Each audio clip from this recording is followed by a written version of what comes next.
Hi, everyone. Thank you so much for tuning into our live demo session presented by our top 5 teams. We are so excited to be entering our final round of judging and look forward to seeing what our participants have created this weekend. Like Emily said, this live demo and presentation will serve as the final round of judging. I'd like to take the time to thank Konstantin Alexiev, Dr. Nimi Vashi, and Dr. Henry Healy for dedicating their time and being here today for the final round of judging. Also, a big thank you as well to the rest of our judges who have been working hard for the past few hours to score all of your projects. This would not have been possible without your help. So without further ado, let's get into our first live demo. First up is Brigether. We will give them a couple seconds to set up their presentation materials.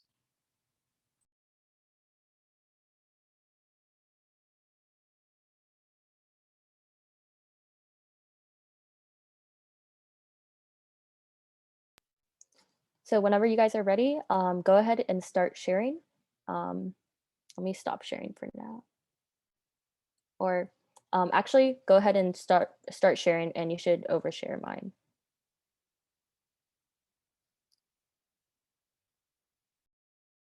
Ashley, do you want to share your screen?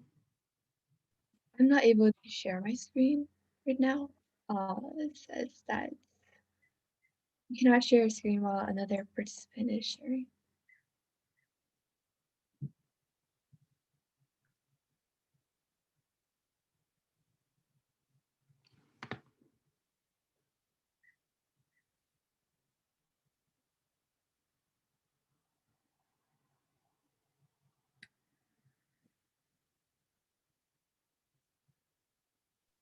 Whenever you're ready, go ahead and start, and the 5-minute timer will begin. Edward will be timing, so he'll be giving cues if you look at his screen at 1 minute and 30 seconds. So whenever you're ready. Okay.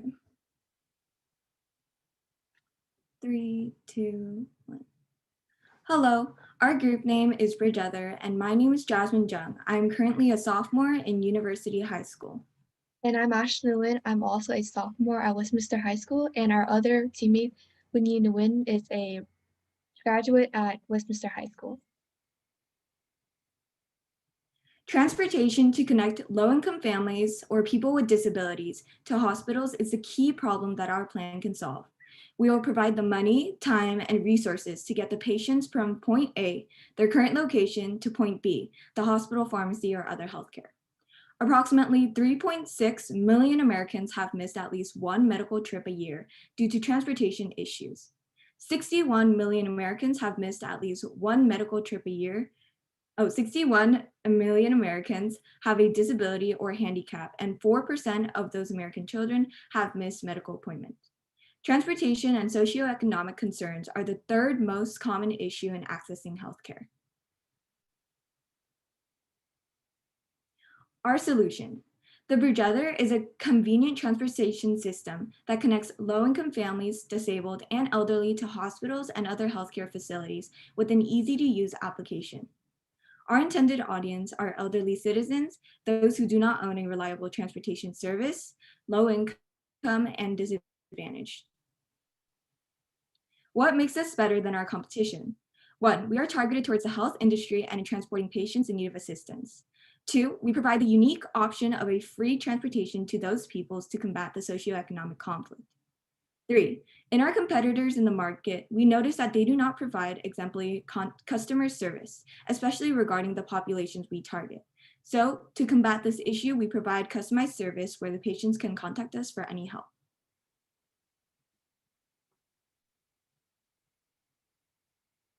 So for our feasibility, we have multiple revenue streams, from individual donors, nonprofits, and foundations to corporate donors and sponsors and volunteers. We will also be implementing a monthly GoFund round to make money for those people who need that free option. Also, we have a very unique way to build revenue called Bridge Us. We will have the option of free, but if one of the passengers have the ability to pay and are willing to, then those funds will go to the next person's ride. To get our app started, we will work with hospitals that our users go to. For us, the incentive is to get more users, and for the hospitals, it is the ability to provide this convenient system for their patients. For our beta testing, before launching the app, we will be focusing on areas where we know this is needed the most, namely cancer centers or retirement communities where many need frequent rides to their appointments for checkups. Then we will launch our app for civilian use and monitor driver and passenger verifications, as well as continuing funding for our service. Now onto our UI. We have built this prototype for an easier understanding of how this application is going to work internally. Starting with the login page, there will be a username and password, and in the future, we will be implementing dual-factor authentication to further our security and credibility. Our next two pages regarding the application page. The first, or the driver application form, has been minimum requirement, name, contact information, profile picture, and a required document, and a driver screening, which checks for driver record and criminal history. Next, the passenger application form includes the minimum requirement, name, contact information, profile picture, and required documents. So for now, our perspective is the passenger. And once you submit the information that is needed, you'll be directed to the ticket request, where you'll be inputting your start and time, current location, and designation, while also making sure that you're selecting which one is best reasonable for your request. Once you submit that, you'll be shown to the accepted request, where these are the following people who are available to fill out or be able to drive you there. Once you fill out these information, you can click on this person to see more information. So you can learn about email, phone number, or location, as well as the verification document to see if they are credible enough for you. And if you see that this person is good, you can click on this message button to see if they want to see any conflicts, and also understand if there's any, want to know if they're available or if they're on their way. And also there's a specific designation of table of contents for a passenger. So you can also locate the driver to see if they are on their way, or if you want to know how far it might be from your place to the destination place. And for the driver, it's also the same thing, where if you're a driver staff, you still have the same table of content except for the pending request, where it's just the type of person you might want to know. And again, you get to see the same map and message. So our mission is to break socioeconomic, transportation, and geographic barriers by providing a reliable service that can accommodate everyone's need to acquire health assistance. Our values, we aim to improve the daily lives of disabled and disadvantaged individuals who value the importance of physical health and Sorry to accessible cut you off, but for health. your 5-minute timer has been extended. Thank you for presenting. Thank you guys for that amazing live presentation. Now we'll move into our 3 to 5 minute judges Q&A.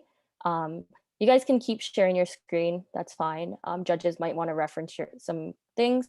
So judges, do any of you guys have any questions for this team? I guess I have.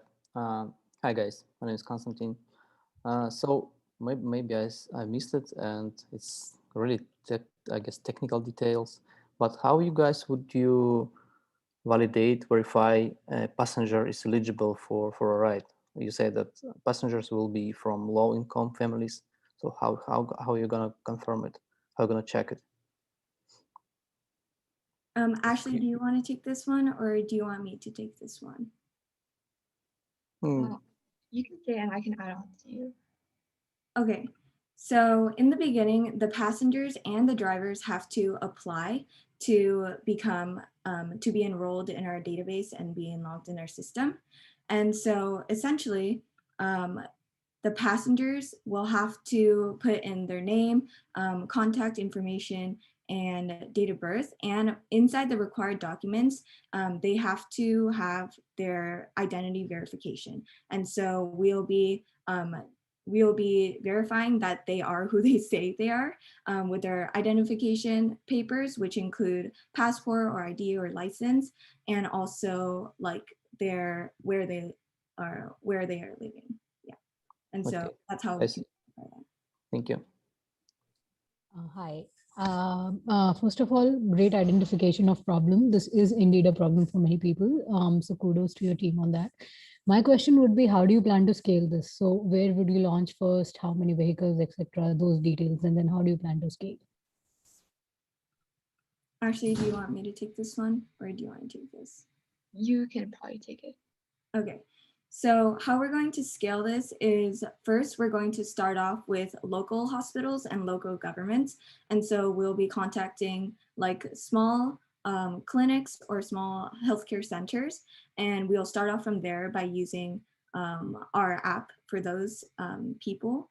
And then after that, we'll move on to greater and greater local scales. And so we are thinking of starting first in Orange County and then moving to California and then the United States and then beyond. Is your problem more prevalent in the cities or in the interior areas where transportation is a problem? Oh, sorry, could you repeat your question? Is your problem, sorry, is your problem more prevalent in the cities? So the access to transport is a greater problem in cities, or is it a greater problem in the more interior locations where transport is generally a problem? It is more of a problem in kind of suburban locations, but for now, we want to be able to first make our app credible. And so we'll be first focusing on our local area.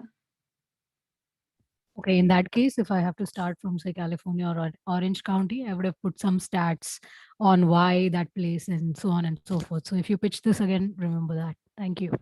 Okay, thank you.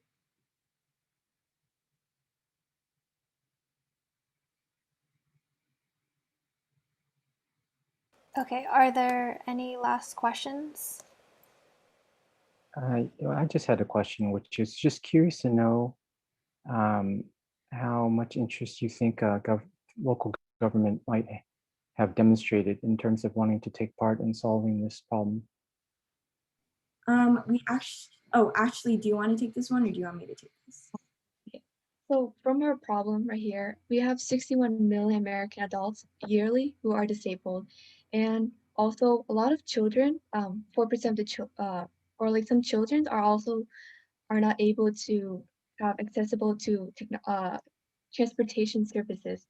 And so if you want to have our Americans be able to have that healthcare and also be able to access it, we want the government to be aware that if the pandemic were again to occur again, we want to be able to have the Americans be able to have the necessity available instead of having like the last time, where all the scarcity resources are gone and also meeting up with the people was difficult.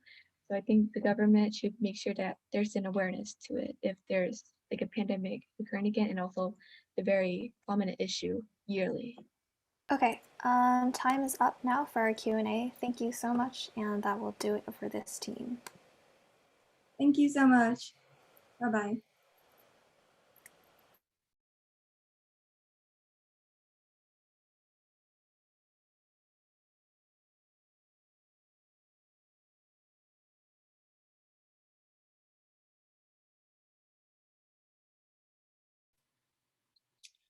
Up next, we have Chiatric, and we'll let them get set up and start whenever they are ready.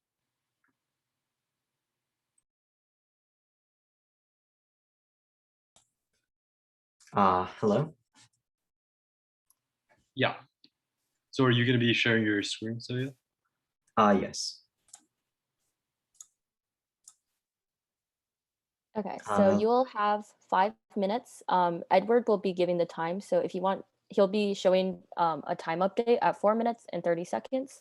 So if you want 4 minutes and then 30 seconds left. So if you want to look at his screen for that time update, whenever you're ready, you'll have 5 minutes. So once you start talking, the time will start. All right, great. Okay, so I'll start right now. All right, hello everyone. My name is Sohil, and I'll be presenting upon my team, Chiatric, which is making it easy for anyone to send healthcare records. So the problem right now is that the United States healthcare systems are run by private enterprises, and there's a lack of a central database for different healthcare systems to easily access a patient's medical history, which introduces a multitude of issues. This includes more time and money spent. Increasing tests means higher costs. For example, tests in hospitals can range from $4 to $3,535. And if a patient needs specialty care due to lack of universal health records, more tests could be required as a result of improper data. And in 2018, 1 out of 20 individuals had to redo a test due to data being unavailable. So our solution is Chiatric, which allows people to send medical records to healthcare providers.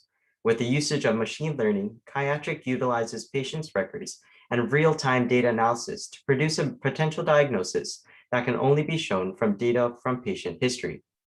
Users then can securely send these records straight to another medical system fast and secure, thanks to blockchain technology. So how do we keep your data secure? So we use blockchain and machine learning to keep your data secure. So when sending records, blockchains are secured through a variety of mechanisms that include advanced cryptographic techniques and mathematical models of behavior and decision-making. And the use of blockchain for medical records has clear security benefits that could help reduce healthcare data breaches. And next, for getting records, we use the healthcare provider's API, and we will be complying with HIPAA's safety protocols. And for our diagnosis feature, our onboard machine learning means your information is never uploaded to the cloud and information is never sent without blockchain. So on to the next slide. So our vision with Chiatric was conceptualized as a result of one team member having to receive specialty treatment at another healthcare system. However, his care was delayed and his costs rose as a result of the system not having access to his health records from another system. So the current market size for electronic health records in the US at the moment is $29.1 billion, and is expected to grow by 37% by 2026.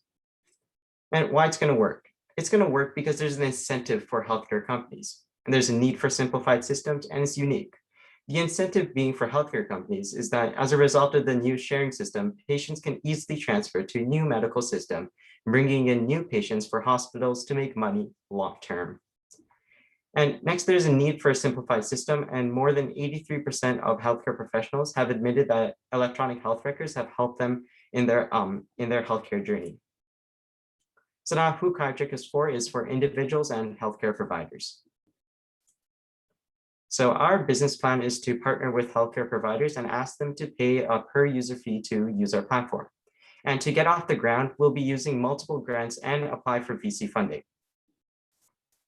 Our scalability plans is as follows. First, we're going to do some customer discovery, and then we're going to do customer validation, launch with our first customer to find out their unique interests, and then advancing our minimum viable product based on the helpful user experience data that we have obtained.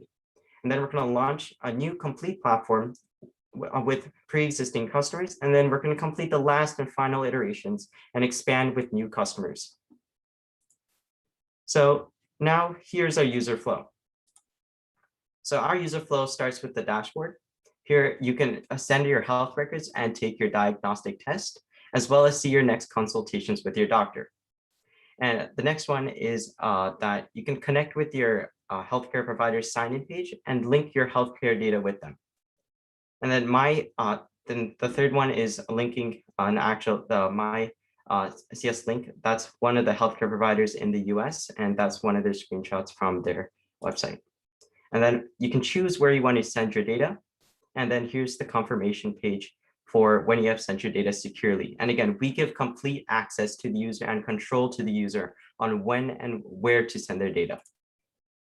And then here's our diagnostic. So we start the diagnostic, and our platform is going to use previous health records to ask the user questions based on the previous health records to see what issues they may be having in their body. And then lastly, here is our ending result. And in this example, the user has lung cancer and has a chance for it, and they can directly send this data to their healthcare provider. So that is our demo. Thank you so much.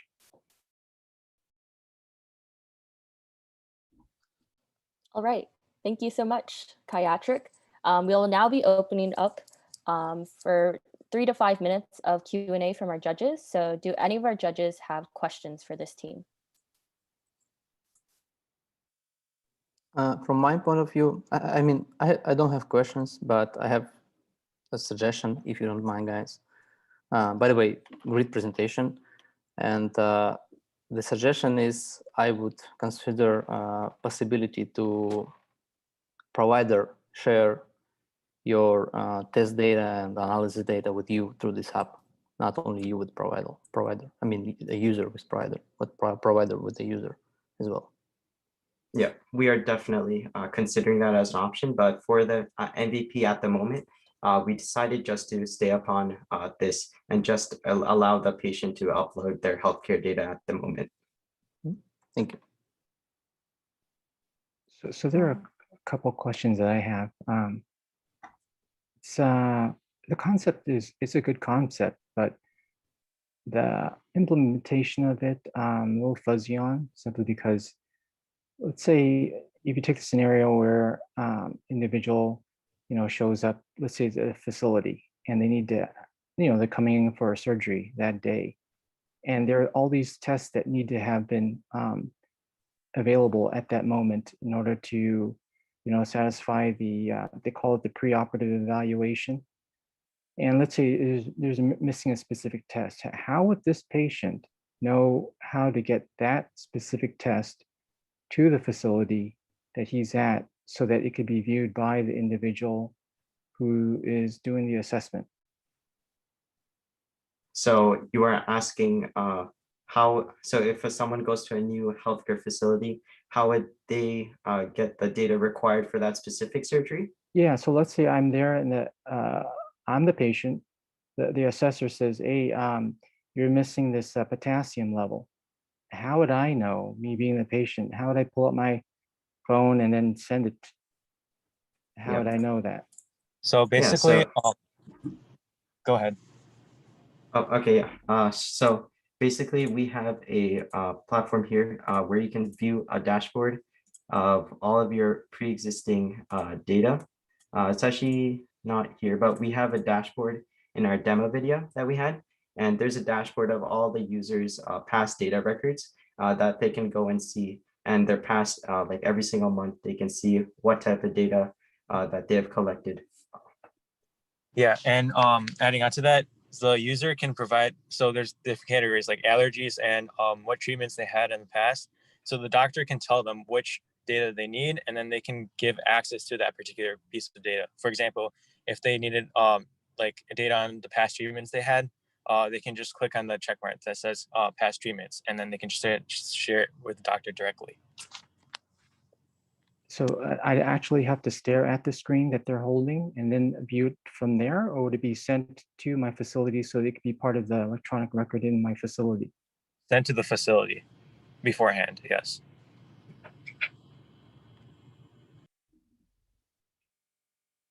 Okay, I have many questions. First, is there any successful example of a healthcare record sharing in the industry? Because as far as I know, this is the most difficult industry to penetrate. Yes. That is one of the reasons why we're doing this. There's one other example that that can be shown is also Apple Health. They also have their own medical record system. However, the only difference is that they only collect data. You can't really share with any doctor or anyone. So that is why we came up with this idea, and it's fully functional to send medical facilities records as well as come up with a diagnostic. I don't know if you know, but then electronic record sharing is so stringent that one company does not share it with the other, right? So how do you want to break this? I mean, how would you incentivize the companies that currently hold your records to share it with you and also with somebody else? How do you incentivize the whole system? So giving access to the patient is a law. The hospital record or the hospital has to give their patient's medical records to the patient, and it's a law. So by giving access to the patient is able to share it with any hospital under their own discretion. And if that is true, then how does the patient share it currently? What is the existing solution? So the existing solution is just they have to like pull it up on their phone, or they have to print their own hospital records by going to the hospital, getting their records, going to the other hospital, and then sharing it. So you may not get it in an electronic format, and you're solving that, No. right? Yes. Okay. Yeah, the patient gets full access. All right, that will be all for our question and answer. Thank you for presenting. Yeah.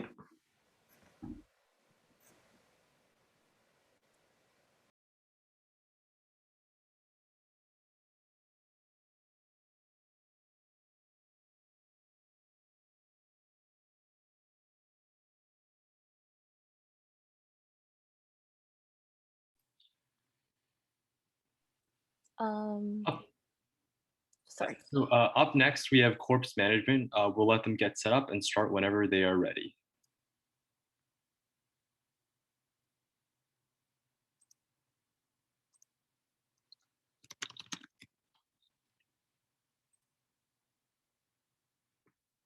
Um, so is someone planning on sharing their screen? Okay. Yeah, and you guys will have 5 minutes for the live demo. Edward will be timing this, so if you want to see a time update at 4 minutes and then 4 minutes 30 seconds, look at his screen. He'll be showing it to the camera. And otherwise, whenever you're ready, you can get started. I think the share screen hasn't loaded yet, so we'll give it a few minutes.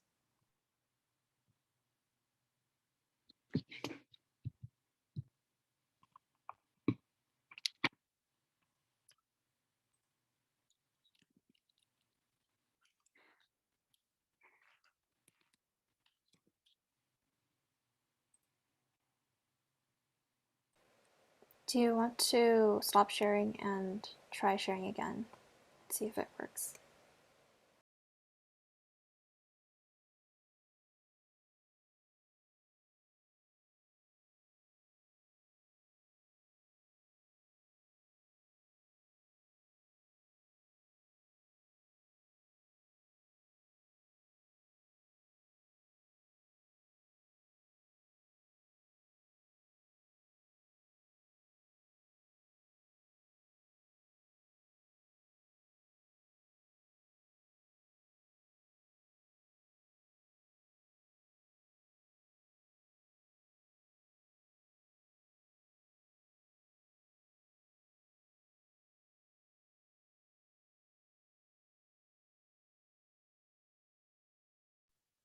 Okay, it looks like we're having technical difficulties from that team, so I think we'll just move on to the next team for now and have them go at a different time.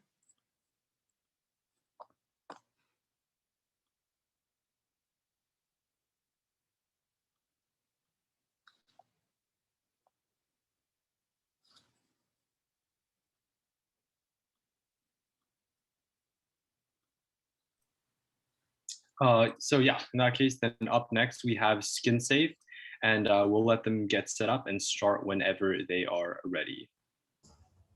All right, I'll start screen sharing. Letting you guys know, you guys will have 5 minutes exactly to present. Edward will be doing the time, so if you want a time update, he'll be showing his phone at 4 minutes and 4 minutes 30 seconds. So whenever you're ready, go ahead and get started, and we'll start timing from there. Okay, so hi, my name is Ari Natal. You guys will have 5 minutes. Oh yeah, and my name is Arya Nagar, and I'm a sophomore at Northwood High School. Edward will be doing the time, so if you want a time update, he'll be. Along with Siddhant Kumar, we made Skin Safe, a mobile app to help melanoma patients get treated faster before it's too late. So melanoma is a common type of skin cancer. Skin cancer can occur anywhere on the body, but it is most common in skin that is often exposed to sunlight, such as the face, neck, hands, and arms. Melanoma is the 5th most common form of cancer, according to the CDC. So how do we help? Melanoma can often start as a mole on the skin, gradually getting bigger or discolored as it grows. Many victims don't consult a doctor because they aren't aware of the danger or due to a lack of access to healthcare. The melanoma will continue to grow unabated, getting harder to cure each passing day. So, SkinSafe completely eradicates this grim prospect by providing deep learning analysis on moles straight from people's phones. Through over 10,000 training images, our AI can detect the presence of melanoma without the need of a doctor. You just need to snap a picture of your skin and that's it. And onto the technical part. The front end of our app is built with React Native and it runs on iPhones and M1 MacBooks. The app includes features like a built-in camera, interactive map, and offline access to our machine learning model. Our model was composed of deep learning architecture. Specifically, we used a convolutional neural network, which is an image-based deep learning model, and it was trained with an open source dataset, again, consisting of over 10,000 images. So our solution will succeed because it taps into a huge population of people. Approximately 2.3% of men and women will be diagnosed with melanoma of the skin at some point during their lifetime, according to the CDC. Also, many medical facilities have been overworked due to COVID-19 and may not have time for a doctor to meet with someone about a mole. Our solution is scalable because it is easy to distribute, and the size of the user base, it does not affect how the prediction functions. The machine learning model or the app is run on the phone itself, so people can use it without an internet connection. This has added the benefit of being infinitely scalable since there are no servers or databases to get stressed or overloaded. So here's a demo of the product. So when you press continue, okay, so when you first open the app, you are greeted with the title, Eradicating Melanoma 1 Mole at a Time. Pressing the info icon at the top right provides some basic information about the disease and how the app works. So after pressing continue, the user can choose a photo from their photo library or camera. So I'll choose a camera for this demonstration. So I have a mole on my right arm, so I can use that.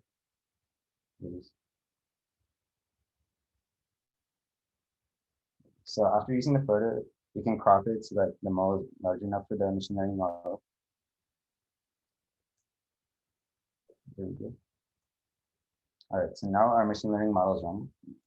So while it's loading, I can talk some more. So one thing we're really proud of is building the actual working app that can be installed on real phone.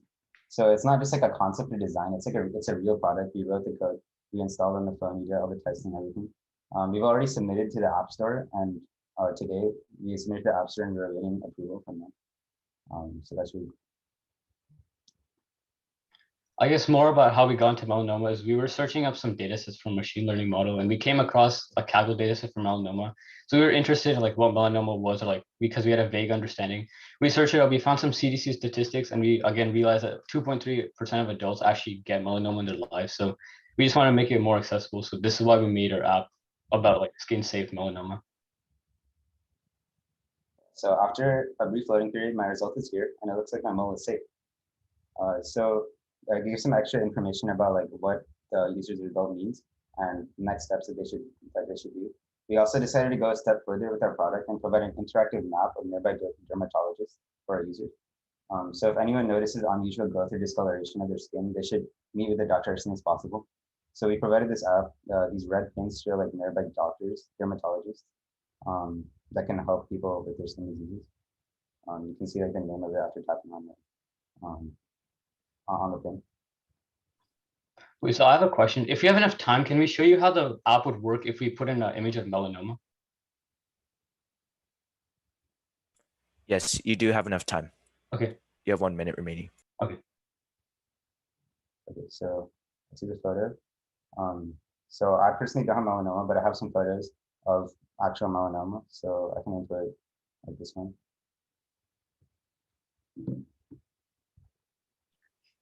So yeah, there are many possibilities of growth in the future too for our product.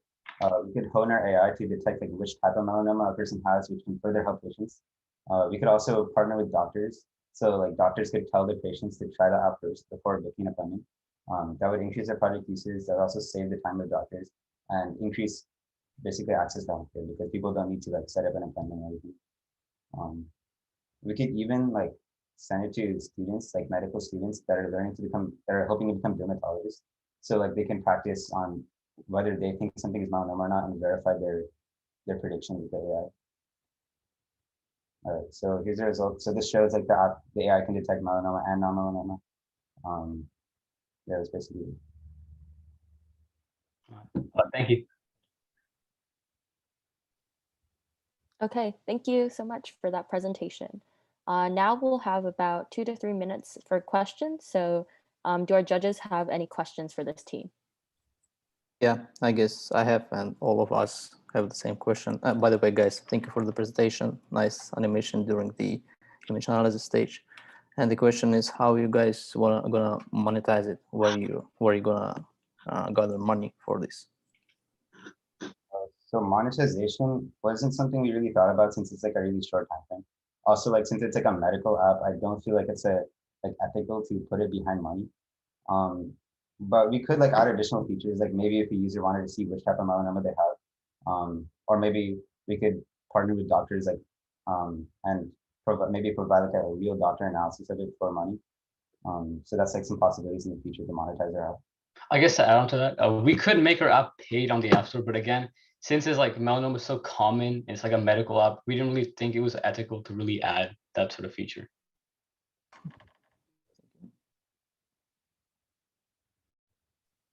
Well, I think that's highly honorable of you to think of the benefit of society in those terms, and put the generosity of your heart ahead of dollar signs. Just curious, but the concept of this using AI is extremely powerful. And in your research, you haven't, I mean, I personally haven't not encountered such an application, although it would seem that, this would not be the first time that this has been considered. Have you thought of any other applications already out there Yeah. you'd be So competing with? oh, sorry to cut you off, but yeah, definitely. So we actually decided to make the model run on the app itself. So what most people usually do is actually make the model run on a server. So that would again require an internet connection. And since again it's access to healthcare, that may not always be available. You would need internet to download the app itself, but to actually utilize a prediction, since the model itself is run and predicted off the phone, internet is not really necessary. So I guess that's something like really unique about our app that it makes it more accessible to people. Yeah, we also did some research beforehand. We did see like other similar, like somewhat similar, like skin cancer prediction kind of software. But we decided to make ourselves unique. Like those solutions, I didn't see a map anywhere for those. I didn't see offline access to the melanoma model, and also those have like paid features, and our app is completely. How did you make, I mean, how many images were used to make this algorithm work, like to teach the AI? And what are your positive and negative controls? And what is a melanoma and what is not? And Yeah. what is then the accuracy of this algorithm? Yeah, so we found a Kaggle dataset. It's an open source image. It was around 10,000 images. We rescaled each image to 125 by 125. So that's why, well, again, that makes it easier to zoom into the image. So you don't need high resolution image. And the accuracy, that's what you're asking. The accuracy that we came up with when testing was was definitely over 90%. And again, I guess like more specifics about the model itself. So we use a convolutional neural network. And we added a convolution, the basic like layers. We added convolution layers. There was some average pooling. And then again, there were some hidden layers, and then finally our input output layer, which consisted of melanoma and not melanoma. So there were like 2 output layers. And how much was your test data set? Like how many images did you test to get to the Yeah. accuracy you're claiming? Yeah, so test was around 2,000, so definitely well over 90. So that's definitely like a valid score. And just one sorry. last question. Okay. Do you know of if there is, I mean, because you're going on the line of a diagnostic, does this come under an FDA regulation? Wait, can you repeat your question? Because this is borderline diagnostic, does it come under FDA regulation, and did you think about it? Again, so we added in our app, we actually stated that AI is not always the most beneficial, and users should not base their entire medical decisions off this app. It's mainly a method of whether to maybe if you have any stresses or concerns, maybe validating them or not. But again, this is why we added the app function on both melanoma and non-melanoma predictions, because we always want to make sure that users are consulting a doctor, either if our app predicts as melanoma or if it doesn't, if they have concerns. Thank you. To build onto that, like we actually got. Sorry to cut you off, but time is we're a bit over time. So thank you for this team, and thank you for your presentation. All right, thank you so much. Very good presentation. Thank you.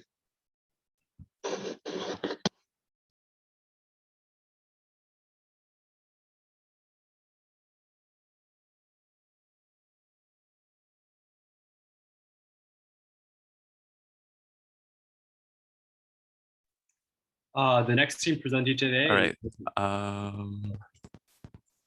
So the next team presenting today is going to be Virulent, and we'll let. Can you guys hear me? And start I'm lagging. when you're ready. Michael, we can hear you. Michael, can you hear us? Yeah. Yeah. Oh wait, sorry, just give me 1 second. All right, can you guys hear me now? Yeah. All right, thanks. Okay. All right, so yeah, we're team Absolute Value Alpha, and this is our presentation called the Virulence. And Okay. do you want me to start? Sorry, real quick. Okay, I'll stop sharing. Yes, please start sharing, but you'll have a 5-minute time limit. And Edward will be timing you. He'll give an update at 4 minutes and 4 minutes 30 seconds if you look at his screen. And afterwards we'll do the questions. So yeah, go ahead and start whenever you're ready. Yeah, thank you. All right, can you guys see the screen right here? All right, I'm gonna start presenting. All right, I'm ready to start. Hello everybody. We're team Absolute Value Alpha, from Arcadia, California, and our product is the Virulence, which is a heads-up display augmented reality health risk factor detection system. Preventing the spread of a pandemic is one of the most difficult parts of controlling a deadly virus. An estimated 30% of COVID-19 patients are asymptomatic, meaning that they can spread the virus without even knowing it. The R0 number of the deadly Delta variant is 5.0, a whopping 3.85 times greater than the typical influenza. And in the United States, over 600,000 individuals have died from COVID-19. We plan to integrate emerging technologies in order to create an effective system that allows users to be more aware of the risk factors around them. Our solution focuses on three main aspects: a numerical estimate of a user's risk factor derived from data, augmented reality that superimpose bubbles around individuals that may have been exposed to COVID-19, and temperature detection via built-in infrared sensors. Our main goal for Virulence is to enable effective communication between three main forms of hardware: augmented reality glasses, smartphones, and smartwatches. We've decided to focus our attention onto designing an application that can run on a wide variety of operating systems. The project will utilize a combination of data from local health officials, contact tracing APIs, and onboard artificial intelligence in order to visualize the intensity of potential health risk factors near an individual. While the main focus of Virulence will be on properly integrating the software, we have also designed a conceptual 3D model to provide an example. This simple futuristic design incorporates an array of sensors and powerful components for processing. We will partner with original equipment manufacturers in order to ensure that the user experience is the best it can be, both in terms of the hardware and the software. Combined with the specific hardware, the Virulence system will be the most versatile and efficient way for users to quickly understand the health risk factors in their environment. Conventional means of obtaining this information may be complicated or hard to understand, so we aim to simplify this process for the average user. Additionally, the Virulence system employs a unique technology that's simply not available anywhere else. This is an example of the default interface that will be displayed on the glasses HUD. It features a fever detection system that utilizes infrared cameras to provide thermal readings of individuals around the user. Color-coded bubbles are also projected on the HUD surrounding individuals that may have been exposed to COVID-19. Voice commands are also used as a safety mechanism to quickly turn on and off the projections, as well as to provide a service for users to ask medical-related questions. The integrated software and hardware work together to measure and maintain safe distances between individuals by using a haptic feedback system, mapping areas of potential outbreaks and displaying the predicted severity, as well as utilizing artificial intelligence to identify symptomatic individuals. Our mobile app is paired with the Virulence to provide additional data and information for the user to more accurately and effectively track the virulence of diseases around them. I will now go through a quick demo of the app. With a user-friendly and aesthetic interface, users can comfortably navigate through the login and sign-up screens. The app will prompt the user to create a profile that will provide more accurate location data to track outbreaks in the area, as well as update their status as COVID vaccinated that will be displayed on other users' Virulence as well. As after completing this step, users have the option to input special needs that will also update their status. On the metrics screen, this displays daily measurements of heart rate and blood oxygen levels that can be significant indicators of infectious disease.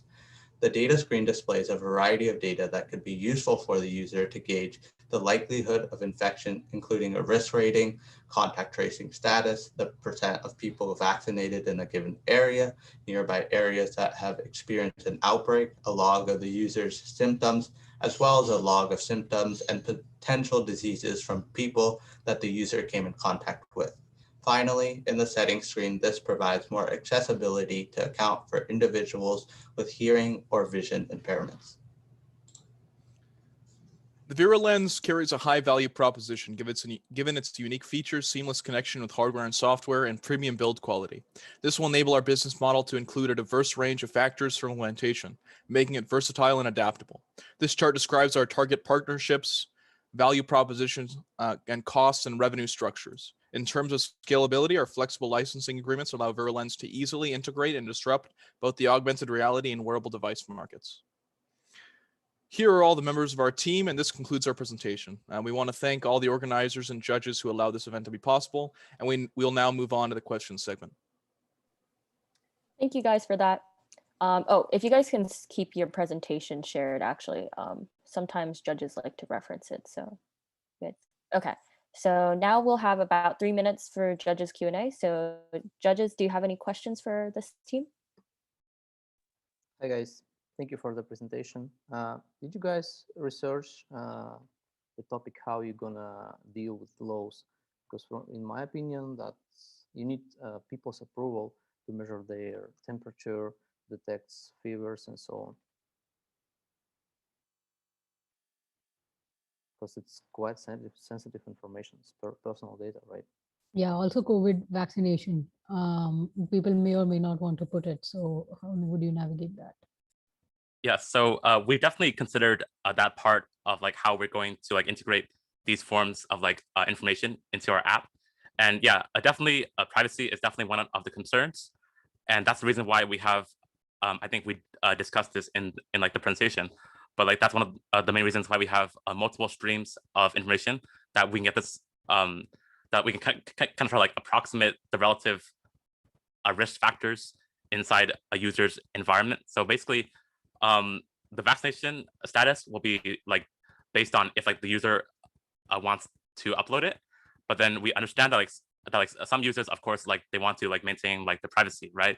So we'll be also going on to be using different open source APIs, like the contact tracing API developed by Apple and Google, and we also have things like getting information from the local health officials' vaccination records, just like as a general percentage of like people who like who've gotten vaccinated in an area. So temperature and vaccine status aren't the only forms of information that we'll be using. And with this app, we'll definitely be able to tell users what they're sending to us as well. And all this information will be end-to-end encrypted. Yeah.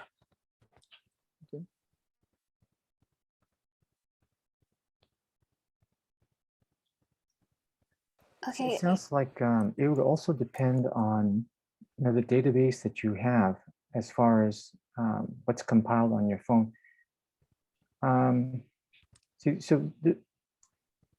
It requires you to be able to identify the individuals that your virulence is focused on, right? For you to be able to identify that that person there, the data that I'm getting based on their vaccination status is that person. But at the same time, you're saying you're looking at like compiled data that shows the general vaccination of that local population.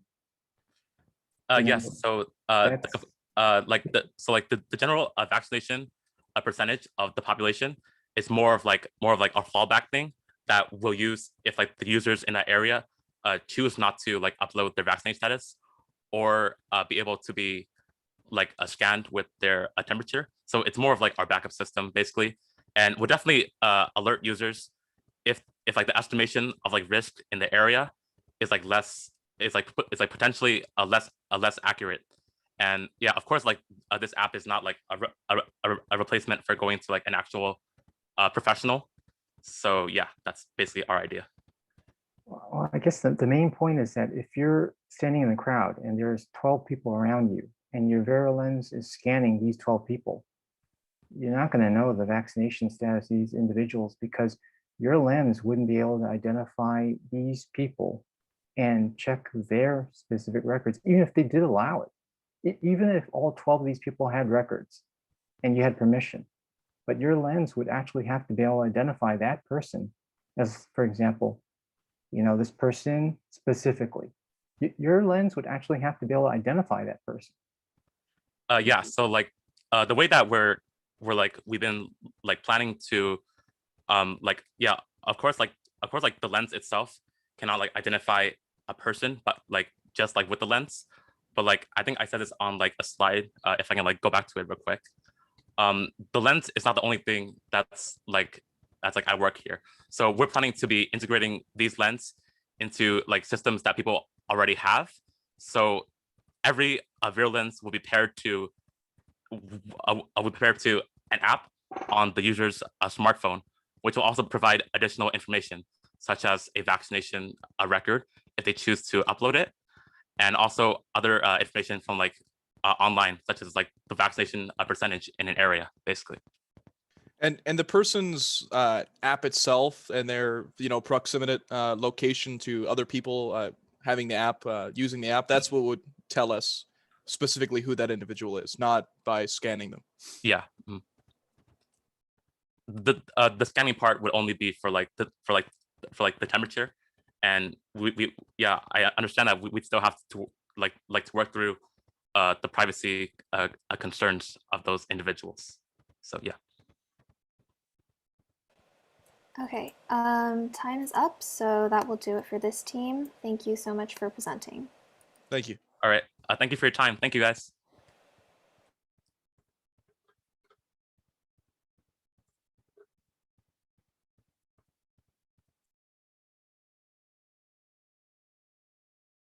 Up next now, Corpus Management had a little bit of some technical issues before, but now they will be presenting. So we'll let them get set up and they can begin whenever they're ready. So I know you sent your presentation earlier. Would you like me to present it for you?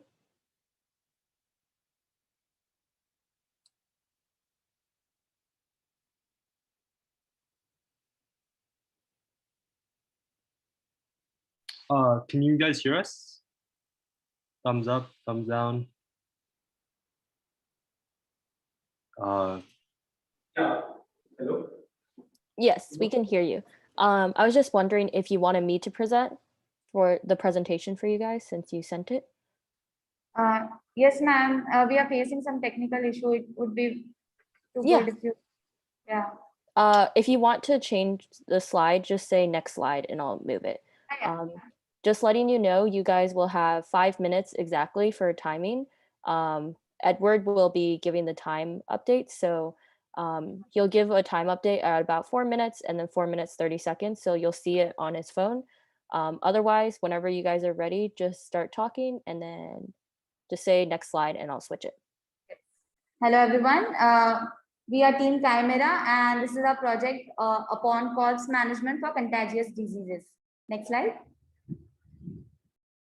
So the burden which globally everyone is facing is the disposal of the dead bodies, which comes under the outbreak that includes the pandemic, endemic situations like Ebola, cholera, and now COVID-19. So if we consider that 50 million funerals worldwide, among which 28 million people are buried.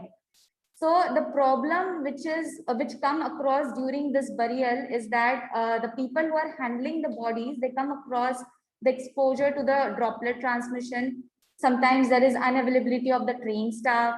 Sometimes the corpse which is packed into the bag are prone for the punctures in them. Then at last it comes as prolonged decomposition time due to the presence of coffin.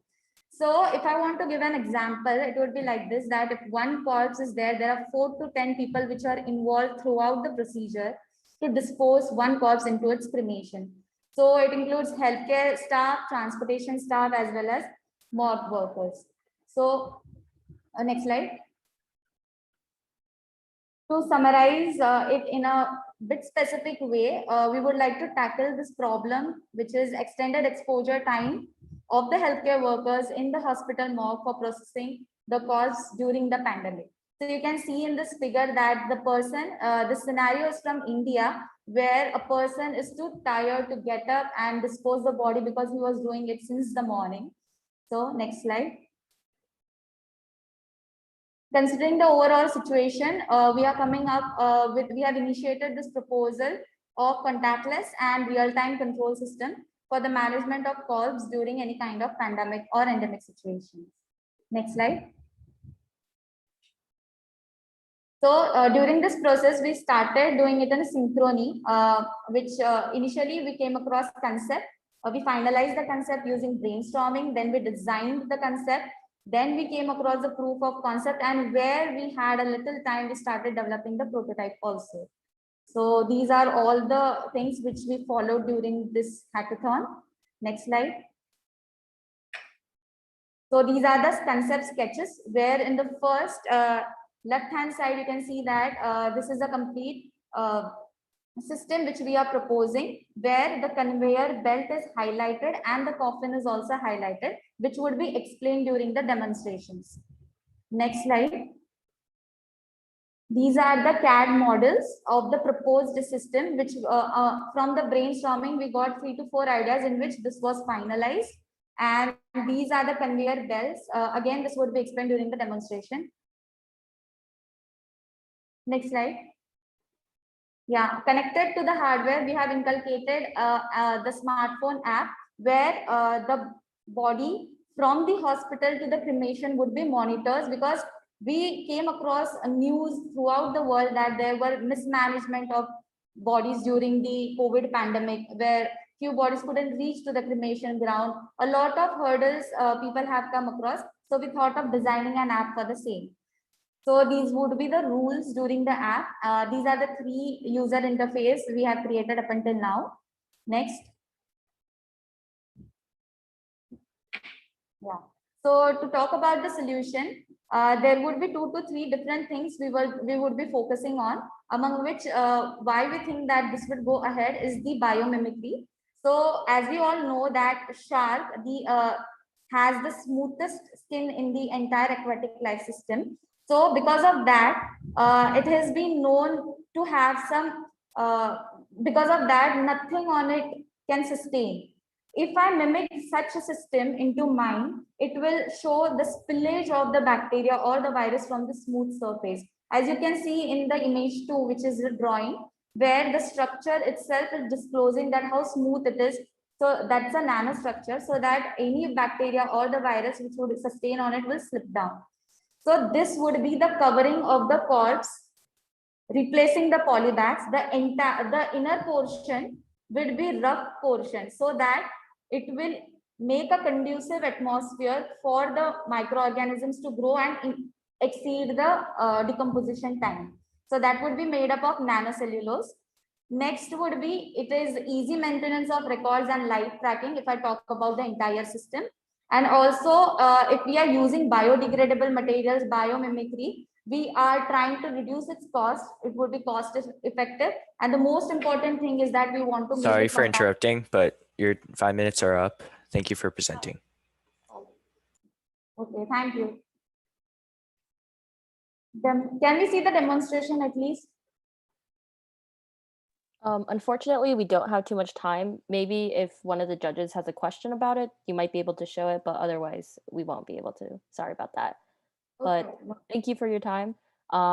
Thank you for the presentation. Now we'll have a short Q&A session. Judges, do you have any questions for this team? I do. So what would be the cost and scalability like for a shark skin at a massive scale? Yeah, it's given in the next slide actually. Okay, so we are going to mimic the, as I told that we are going to mimic the shark skin through our nanocellulose fibers. So nanocellulose is a raw material. Its costing would be very little, so that we wouldn't have to pay for its raw material. So we are going to extract these cellulose using electrospinning. So this is a technique which will make fine nano fibers that will make the entire coating very smooth. We just have to mimic the structure. No, my question is very simple. If one packing bag costs X rupees or X dollars, how much would your this material cost? Roughly on an average. I'm not asking you for exact calculations. If I want to talk about INR, then it will cost at least 2 to 300, in between 2 to 300. Yeah. And what is the current cost of the current thing that's used? That if they are wrapped, they are costing about 600 to 800.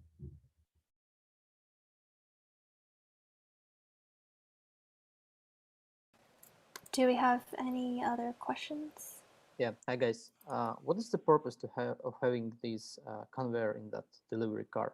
Because you can just manually put the body in the car and then put it out, take it out. Yeah, actually we come across a lot of news before doing this project that the people who encountered with these kind of problems like the pods, initially it was being said that the COVID will not affect the people who are going to take the pods out, but slowly it turned the other way around. So if 10 people are going to suffer because of one cause, we are just reducing it to 1.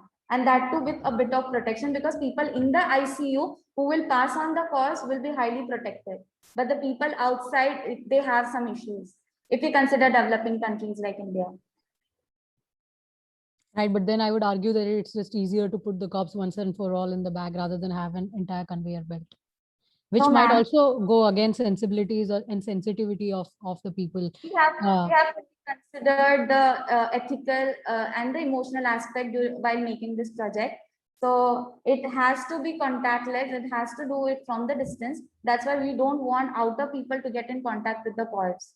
Because if you see, the masks are halfway down through the nose, the PPR folded up. So we come across. I'm not doubting any of it. I'm not doubting any of it. I'm just doubting the sensitivity. But I mean, think more on this. You are on a very good track. Thank you so much, ma'am. Okay, time's up now. That will do it for this team. Thank you so much for your presentation. Definitely. Thank you.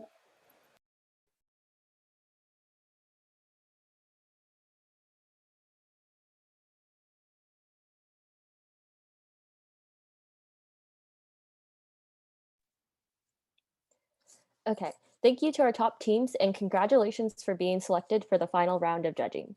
We'll give some time for our judges to deliberate and make their final decisions. This is a reminder for everyone to tune into our awards ceremony around 6 p.m. PDT or Pacific Daylight Time, which will be starting soon. Please check Slack or the participant portal on our website for the YouTube link to the award ceremony live stream. Our final results will be announced then. Thank you, everyone, and see you soon. Best of luck.